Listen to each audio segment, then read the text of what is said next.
Il y a quelques années, sur la route de la Crète, j'ai rencontré un petit garçon qui ressemblait à tous les petits garçons du monde.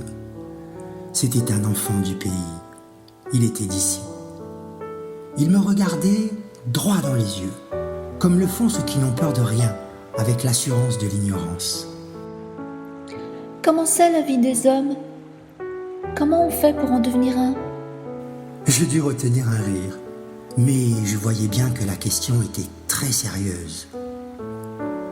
Tu sais, il faut pousser beaucoup de portes pour devenir un homme. Ah oui, des portes. Mais comment vais-je les trouver? Ce ne sont pas des portes ordinaires, ce sont des portes imaginaires. Je ne peux pas les voir, c'est ça? Elles sont imaginaires, comme moi? Non, toi tu as vraiment existé. Tu es le petit garçon en chacun de nous. Parle-moi de tes portes. Derrière chacune d'elles, tu as une personne qui t'aide à avancer pour aller plus loin. Il y a en premier lieu la porte du passé. Derrière celle-ci, il y avait Monsieur Bébert. C'était un vieux monsieur.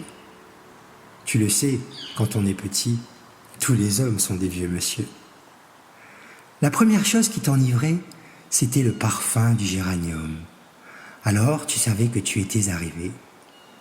Avec les autres enfants de la famille, on nous avait confié la tâche de tasser les plantes dans l'alambic avant leur distillation. Nous sautions tous à pieds joints sur ce matelas de feuilles. Monsieur Bébert fabriquait de l'essence de géranium. Et le soir venu, dans les cases en bois qui sentaient la paille et l'enfance, nous nous racontions des histoires pour nous faire peur. Il vit encore, Monsieur Bébert? Tu y retournes parfois?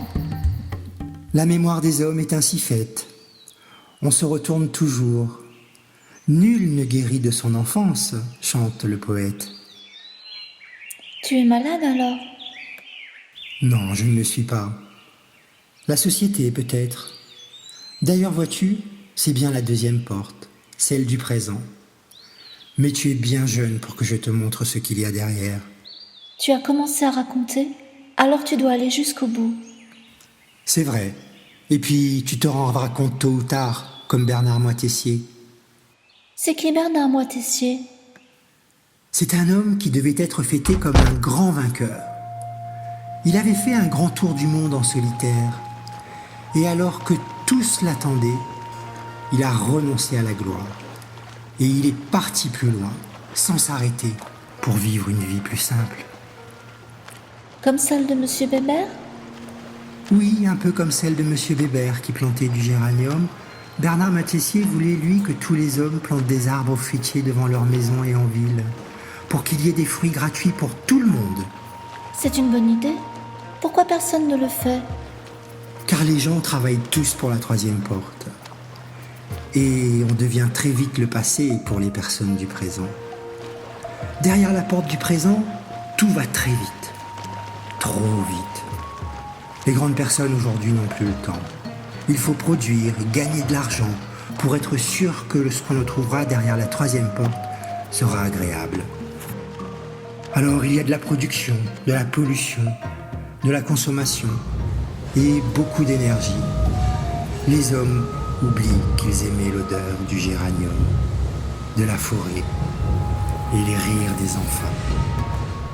Les hommes m'oublient? Oui, les hommes oublient les enfants qu'ils étaient. Le petit garçon eut un regard grave. Alors il y a quoi derrière la troisième porte? La troisième porte, c'est celle de l'avenir. On ne sait pas ce qu'il y a derrière alors. Oh, il peut y avoir des merveilles. Par exemple, dans le livre de Jean Giono, qui souhaitait la politique des arbres, il y avait un homme qui plantait des arbres. Ainsi, il fit renaître la forêt. Il créa un monde et de l'espoir dans le cœur des hommes. C'était Bernard Moitessier? Non, c'était un homme imaginaire, Elzéar Bouffier. Pourquoi les hommes inventent des hommes imaginaires pour planter des arbres? Peut-être parce qu'ils veulent rendre heureux l'enfant qui était et vit encore en eux.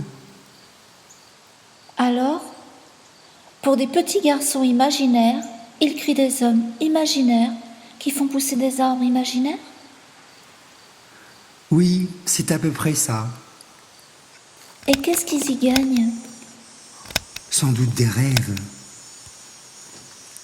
Le petit garçon eut l'air songeur et me demanda: Mais les arbres, c'est bien. Ça existe vraiment. C'est eux qui nous aident à respirer, qui peuplent les forêts. Et tous les enfants aiment la forêt. Quand il fait trop chaud, on monte dans les hauts. C'est vrai, tu as raison. Mais tu sais, dans le présent, les hommes n'ont plus le temps. Ils veulent faire des lois pour gagner plein d'argent avec les plantes et tout ce qui peuple la nature, pour les contrôler, les maîtriser, les utiliser au bout du compte. Mais c'est aussi ce que faisait M. Bébert et ce que voulait faire M. Moitessier, non? Non, pas tout à fait. Les hommes dont je te parle là, eux, ne veulent plus que le tisaneur puisse cueillir lui-même les plantes. Ils veulent dompter la nature et faire pousser les arbres dans des champs d'arbres. Ils appellent ça de l'agriculture. Pourquoi ils font ça?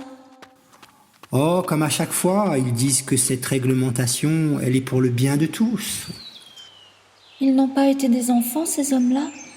Si, bien sûr, mais ils ont oublié. Ils ne passent jamais la porte du passé. Ou lorsqu'ils la passent, c'est tellement triste qu'ils n'y retournent plus jamais. Et toi, derrière ta porte du futur, il y a quoi? Je pris une grande inspiration car je n'avais jamais parlé de ce projet à personne. Mais je voulais rester fidèle à l'enfant que j'avais été. Je veux vivre sur ma terre, lui dis-je, et en harmonie avec elle. C'est un aveu. Les enfants sont trop jeunes pour comprendre, et les adultes ne comprennent plus les enfants, pas même ce qu'ils ont été un jour. Je veux également vivre en harmonie avec moi-même. Que vas-tu faire? Je vais planter des arbres, voyons. Toi aussi? Des arbres imaginaires? Ou tu vas demander à d'autres de le faire? Non, je vais les planter moi-même. Je vais planter des arbres qui ont toujours servi les hommes, qui les soignent, qui les aident, et qui permettront à la nature de reprendre un peu de ses droits. Tu vas le faire pour moi? Non, je vais le faire pour tous.